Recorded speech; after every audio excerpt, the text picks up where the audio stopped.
This is a production of Cornell University.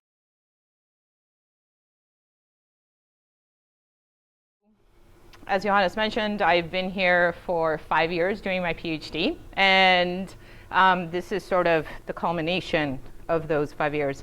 And for the last 5 years, I've been working in looking at biochar systems, specifically at small cook stove systems in Kenya. And more specifically, in this talk, I'm going to be talking about what happens to the carbon and nitrogen within those systems. So just to give you a brief look at what I've been doing, this is how typically a cook stove system or a household energy system can look in Kenya, where I've been working, where we have a traditional stove. There is a lot of wood gathering from the trees to combust in an three-stone fire, which is totally open air, and there is a lot of greenhouse gases and air pollutants that are constantly going and being emitted into the environment. However, if we were to introduce a biochar cook stove, or I might actually call it a pyrolysis stove throughout the course of the talk, this system might look totally different. One of the main things of this system is that we are now using biomass residues or plant residues. And these are being used in this pyrolysis stove, which I'll later go into explaining how it works. And it still emits greenhouse gases and air pollutants, but those are going to be a lot less. And in this talk, I'm going to be looking at nitrogen and carbon emissions. Now you would ask, well, where is this feedstock coming? Well, that's the chapter I'm not talking about today. This is part of the dynamics that I look at, but I'm not going to be talking about today. So today I'll be talking about the biochar production with the stoves, and then afterwards, once you have that biochar, well, what happens to the biochar when you actually want to use it and put it back into soil? And what I'm going to be specifically looking at is what happens to that nitrogen in the plant residues that was not emitted into the air but remained in the biochar. So to do this, I actually have a series of things that I did, and we start with the initial residue N, and we pyrolyze these plant residues, and I'm going to be looking at the gaseous C and N losses. Thereafter, I took the biochar and I characterized it, and we realized that there was a biochar enrichment, and we want to look at why there was a nitrogen enrichment in the biochar. We also look at different parts of the biochar. We actually fractionated the biochar. We extracted some components from it. And so we ended up with some volatiles, or what we call volatiles, but they're toluene extracted volatiles, so take that in mind. And then we remained with also the extracted biochar, and we wanted to see how those look. And finally, in an incubation experiment, I look at the stability of it. I look at what happens to the carbon and nitrogen. How does the nitrogen actually affect the carbon stability? So just again, a little bit of the three things that I'm going to talk about: the influence of small pyrolysis cook stoves systems on gaseous C and N emissions, the characterization of the organic nitrogen in biochar, and the nitrogen's role on biochar stability.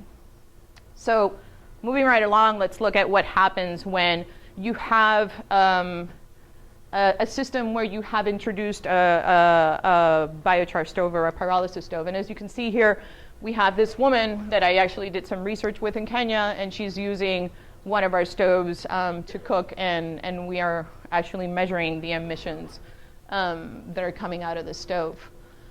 So the main thing to remember here is that when you actually have the original system, the three-stone fire, there is carbon and nitrogen oxidation. And generally speaking, what happens is that there's not enough oxygen in this process to combust fully the carbon. And so what happens is you have a lack of stoichiometric air, incomplete combustion, and you have a lot of carbon monoxide coming out.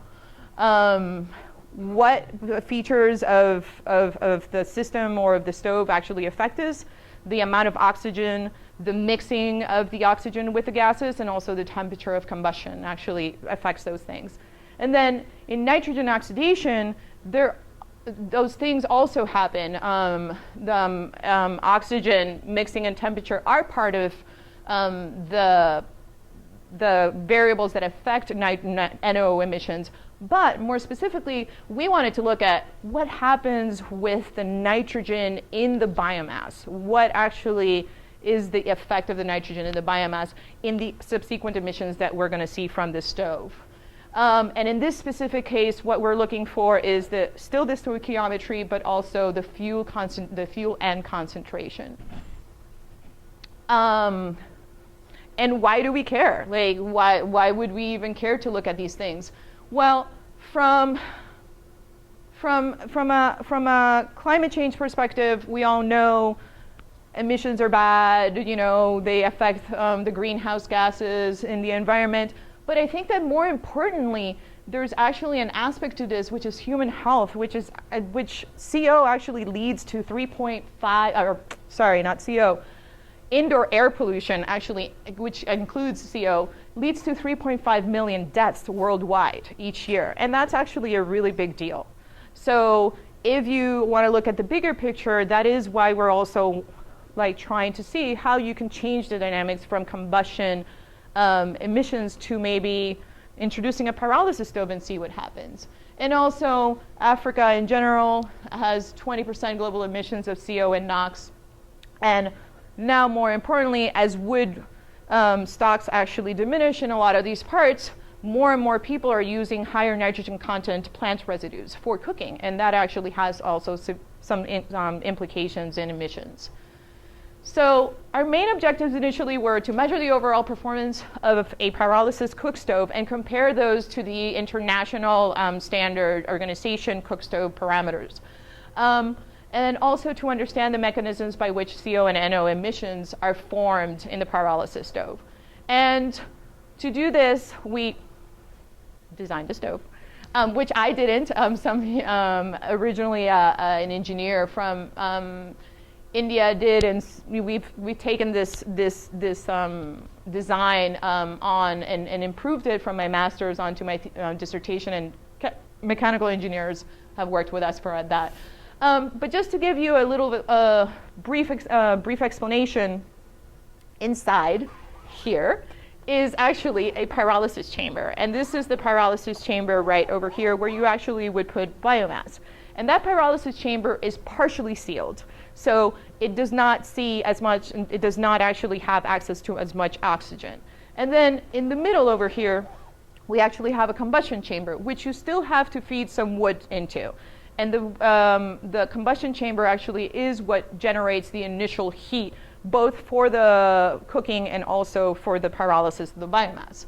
However, as this biomass in the pyrolysis chamber starts devolatilizing, the gases come into the combustion chamber and are ignited. So what happens is you kind of switch over into using more of the fuel from the volatiles that are coming out from the pyrolysis chamber.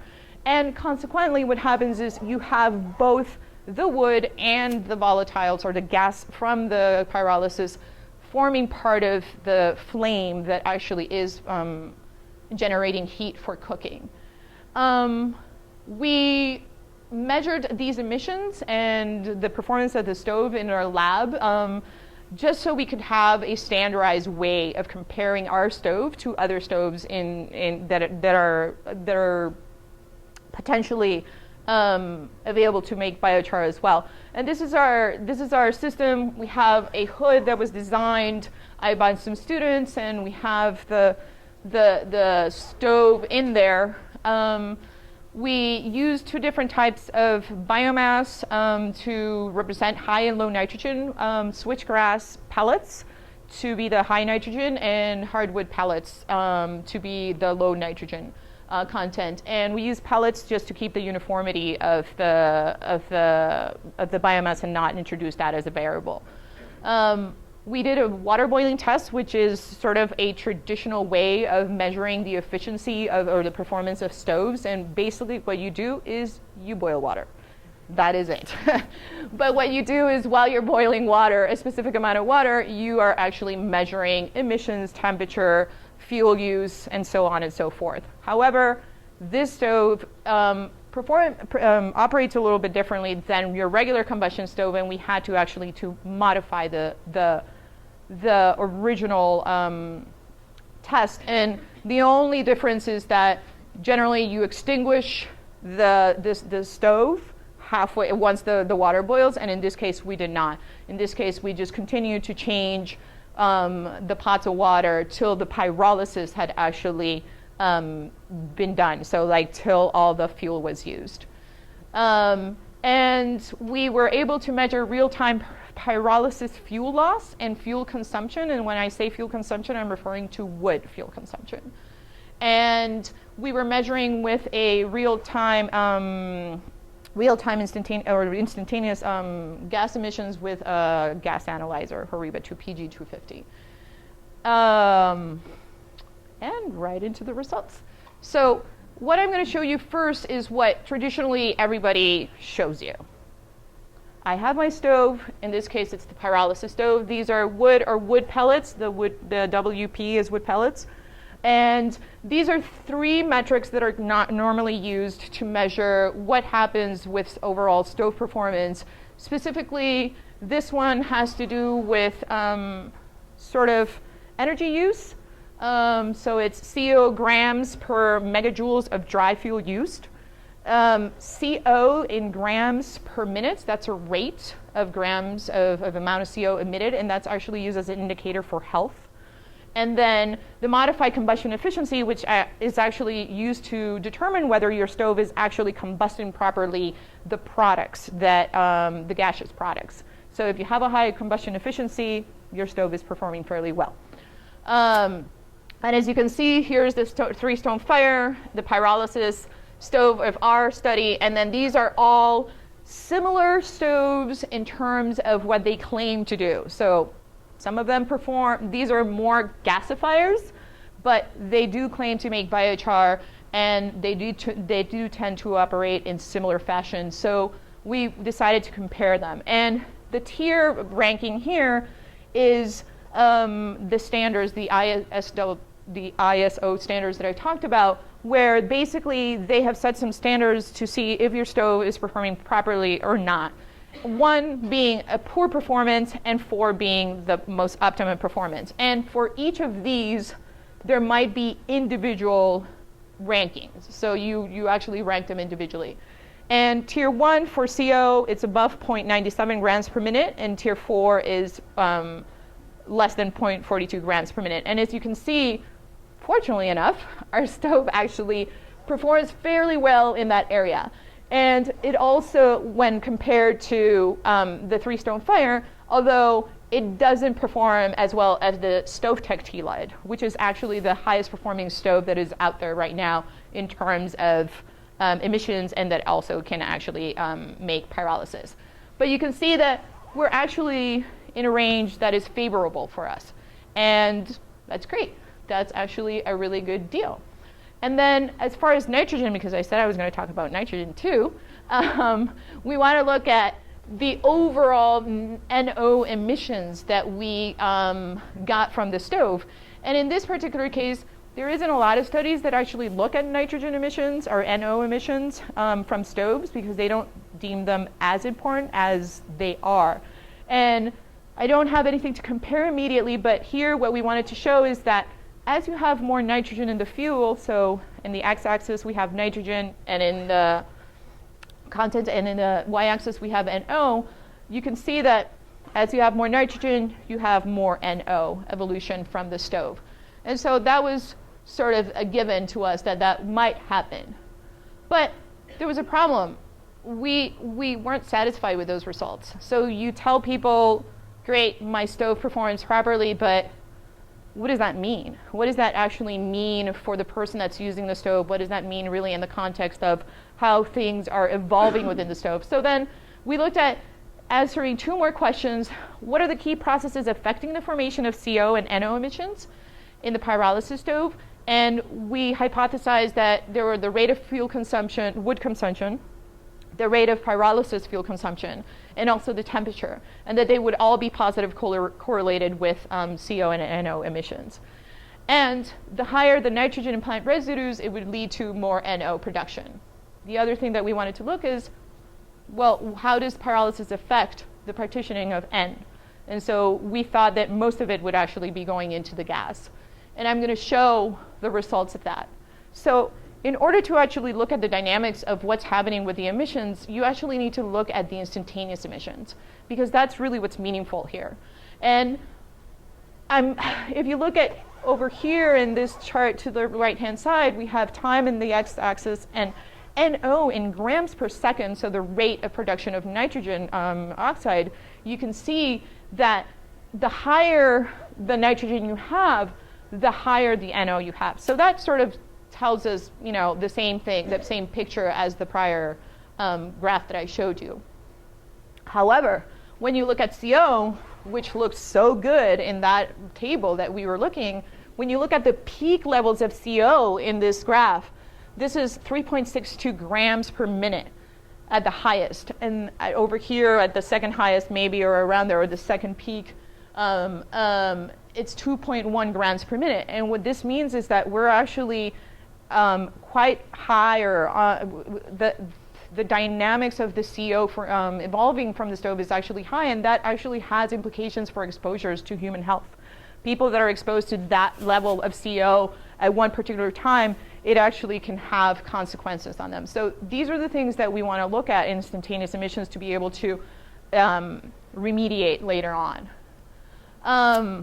Now, we wanted to also look at what parameters of the stove or what parameters of the chemistry that were happening inside the stove actually predicted these two variables. So the rate of production of CO and NO. And what we actually found out is that the rate of fuel consumption of the pyrolysis fuel was actually predominantly influencing what was happening, the two emissions. So here, overwhelmingly, pyrolysis rate was actually so fast that it doesn't allow for proper mixing with the oxygen and combustion of the CO, so then you have a lot of CO forming. And wood has some contribution to that as well. And then when you look at the nitrogen emissions, instead of being only the nitrogen content, it's actually the rate at which the nitrogen is evolving through the course of pyrolysis that actually matters. And also the temperature at which the pyrolysis is happening is influencing the rate at which the nitrogen is coming out of that stove. So that's really important, because those parameters are then later used to go back and redesign or fix some things of the stove that we would need to, so we can address these situations. And finally, we wanted to see, well, so we know that we have NO coming out of the stove, but we also want to know what proportion of that nitrogen that's coming out is actually NO or other species. And these are the three fuels that I actually used, and I know that I mentioned two before, but we had two of them that were slightly different in nitrogen of the hardwoods, so we separated those. And then here we have fraction of the total nitrogen that went actually into the stove. And so overwhelmingly, the majority of the nitrogen actually remains in the char. And so about 50% of it remains in the char, and 10% of it is only NO. The only issue is that we didn't measure all the nitrogen species that could be coming out of the stove. So this is the other N species, and that also accounts for about 40% of the nitrogen. So if we want to know the overall N nitrogen budget, we would have to go back and measure those. But for this study, we were measuring NO. And so moving forward, once we have this nitrogen in the biochar, we want to see, well, what does that mean? Why did it remain there? And to do so, we actually decided to look at the forms of nitrogen that were actually in the original biomass, in the biochar, and look at that nitrogen and how it was formed with different pyrolysis temperatures. So We did this using nitrogen K-edge next test spectroscopy, and there were some interesting findings. Now, why did we also do this? It's because, like I said, we found that a lot of the nitrogen was remaining in the biochar. So why is all that nitrogen remaining? And one of the things is that one of the theories that we have is that it's being incorporated into heterocyclic compounds. And a lot of people have also said that that could be true, but they haven't really been able to parcel out exactly what kind of nitrogen and what the formation of that nitrogen is with temperature. So this is, like I said, this is what led us to look at what type of dynamics was happening with the nitrogen in the biochar, because as temperature increases, we have a enrichment of that nitrogen, and there's a tipping point after 350. In this particular case, we see that the amount of nitrogen in the biochar is actually diminishing. But there's another interesting thing here, and it's that when you look at the low nitrogen, there is actually a much steeper enrichment. There's a lot larger enrichment in nitrogen, low nitrogen containing biomass than there would be if you had high nitrogen containing biomass. So that actually led to hypothesizing what could be happening with the original nitrogen in the biomass. And so if we start with some very easily aliphatic compounds of nitrogen, and then we subject it to higher temperatures, what we start seeing is that there are either condensation, there is loss of water, there is formation of cyclic rings, and so on and so forth. As carbon is lost, nitrogen gets more and more aromatic or recalcitrant. And in this case, it's a little bit different. It's more the removal, well, it's also the removal of water and CO, but oxygen being removed can lead to aromatic nitrogen or triple bonds in nitrile, which are also very strong bonds.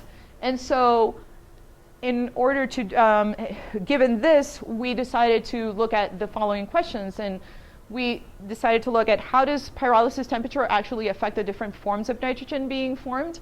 And with increasing pyrolysis temperature, it will lead more to more stable forms of nitrogen. So stable, I mean aromatic.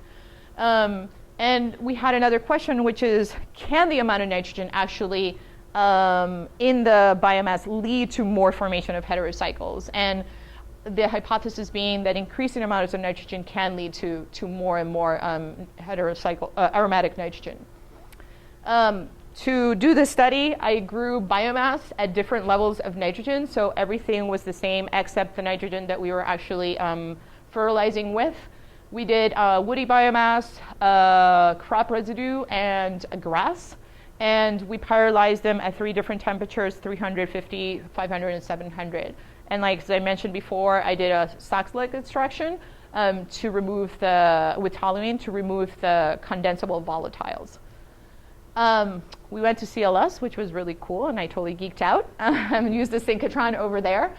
And so this is nitrogen, X-ray nitrogen spectroscopy. And what you need to take away from this through the rest of when I talk about my data is that the energy level of the absorbing atom actually decreases or increases depending on the atoms that are adjacent to it. So whether it's carbon, the nitrogen, the energy level decreases. If it's oxygen, the energy level increases. And that should be sort of the way that I'm going to be explaining what happened. And so this is one of the many graphs that I have of my data. But these are maize leaves, and these are low nitrogen. I actually have the pair of each of these, which is high nitrogen, but you can't really see a difference in the squiggly lines. And what you're going to see here is all the materials. These are the plant residues, the biochar, and the volatiles. And first and foremost, I'm going to talk about the plant residues. And just so you know, I didn't just like make these up. I actually deconvoluted those. So I went through a very rigorous process of 2 years of deconvoluting my spectra. And this is what I have come out with. And what you need to look at is that in biomass, specifically, which we're looking at here, the majority of this biomass, it's actually aromatic 5-membered rings, whether it has 1 or 2 nitrogens. And this was sort of surprising because the majority of the people predict that it's amino acids, proteins. Well, guess what? Amino acids and proteins have heterocyclic nitrogen. So us finding this actually is not that surprising. But overwhelmingly, 50% of biomass is actually 5-membered rings, and probably due to some amino acids that are constituents of the biomass. Now, when we look at the biochar, what you're going to see is that there has been a shift of energy. So this was the main peak in the biochar, in the biomass, this 401.41. And as you can see, there's nothing there anymore. But now we have a new peak at 398.84. And this peak actually corresponds to highly aromatic 6-membered rings. And so not only do we have this new peak, but as we move in increasing temperature, which is happening here, we actually have a shift to a lower energy level. So there's more carbon surrounding that nitrogen atom, those absorbing atoms most likely. So that was also very interesting. And not only that, but we identified a nitrogen form that wasn't quite, or a nitrogen peak specifically, an energy that wasn't explained in the literature before. So we are treating that guy as sort of a little bit different because it hasn't been described before. So it tends to follow the trend with biochar and pyrolysis temperature. And then finally, when we look at the volatiles, which are these, and these are volatiles and increasing temperature as well. So these are what we extracted from the original biochar. We see that 398 peak doesn't actually exist there. However, we actually have this little peak over here, which I didn't label, but it's at 400.74, which is actually a cyclic nitrogen. And that cyclic nitrogen tends to be very it's very common for as a byproduct of pyrolysis of volatiles. In the literature, it's been described as a byproduct for breakdowns of volatiles. So it's actually distinctive from the biochar and from the biomass. So that is allowed us to identify these different components of the biochar. And like I said, in this case, cyclic is one of the forms of nitrogen that shows up, but overwhelmingly, again, the aromatic 5-ring is what actually predominates in the biomass, in the volatiles. Sorry. So what does that all mean? So what we wanted to look at is who is being affected, or what is being affected with temperature.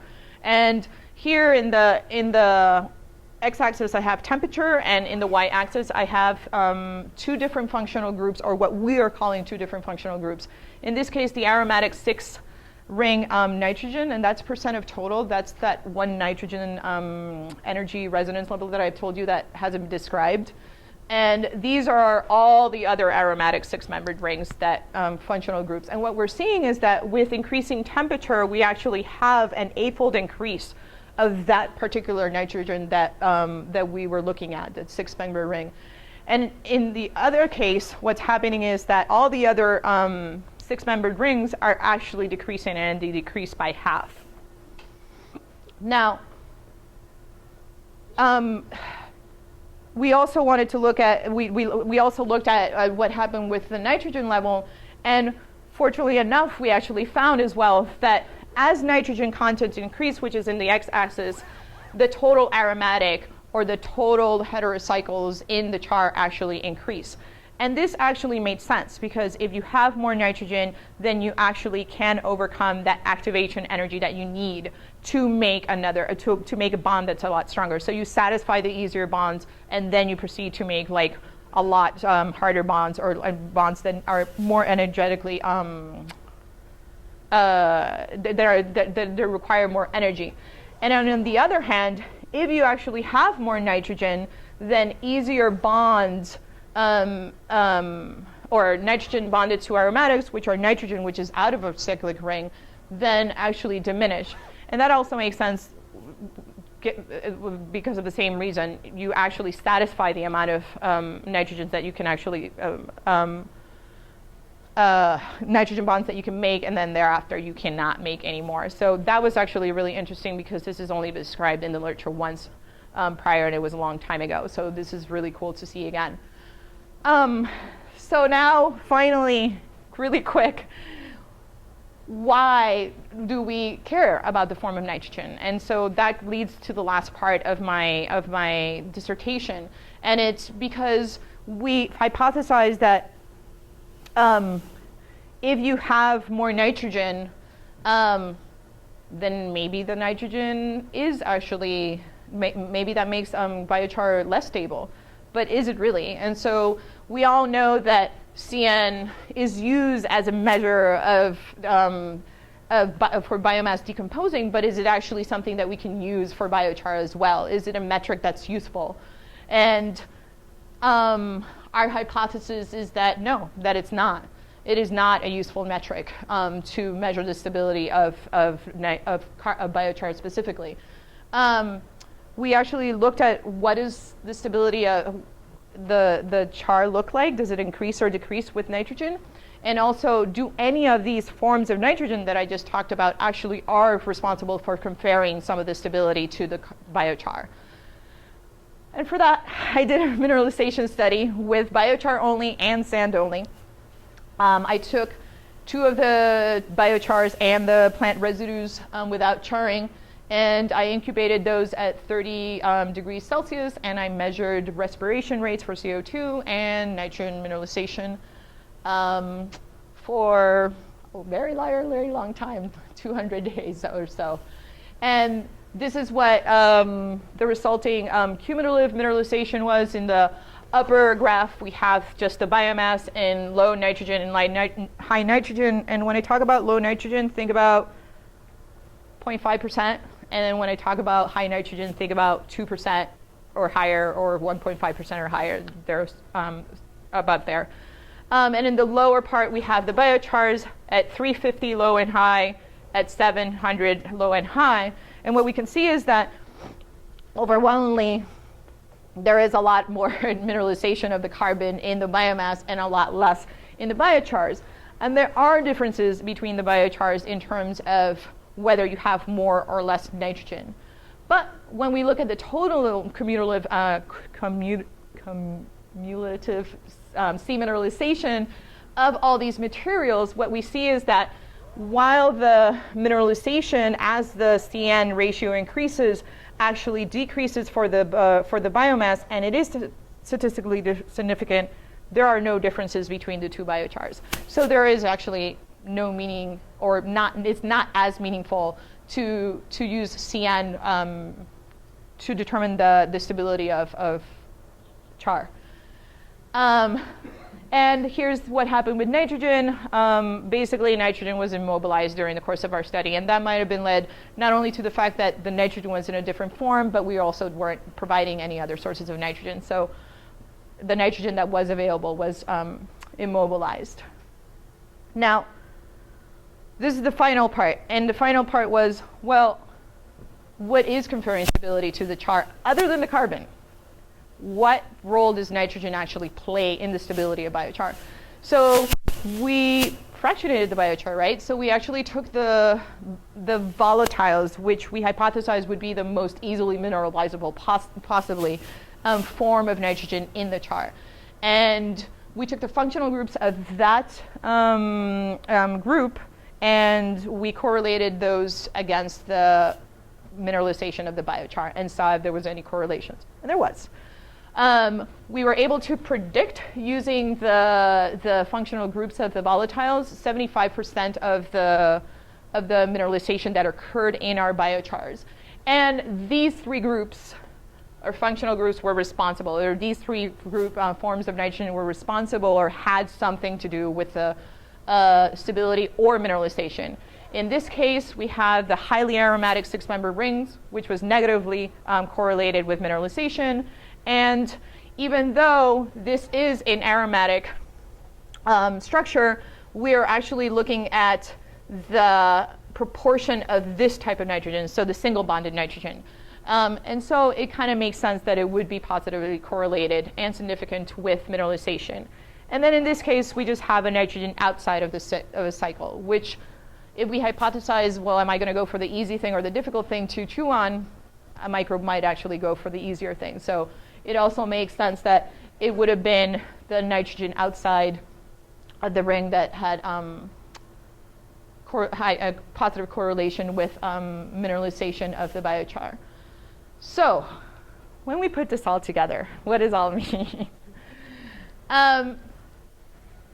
Like I said, when we look at biochars, we can no longer look at biochar by itself. We need to look at it part as a whole. And we need to look at what happens when you're making biochar. And in this case,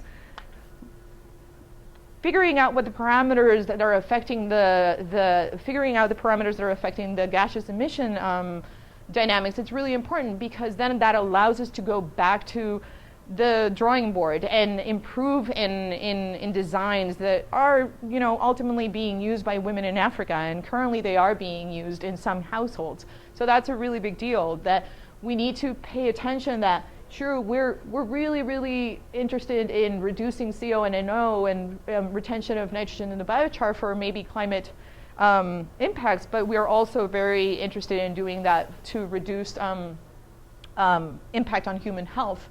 And when it comes down to what you do now with the biochar that you have, or what these farmers do with the biochar that they have, it's really important to know what happens to that nitrogen. Because if you have a farmer that is going to take a high nitrogen containing residue and turning it into biochar, is that really worth it?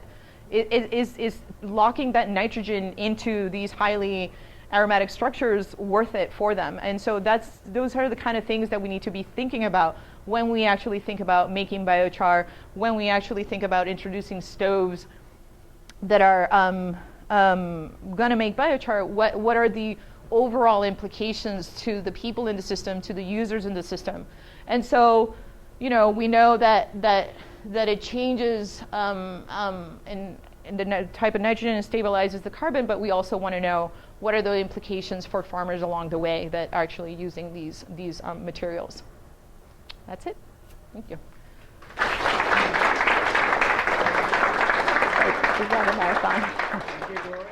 This has been a production of Cornell University, on the web at cornell.edu.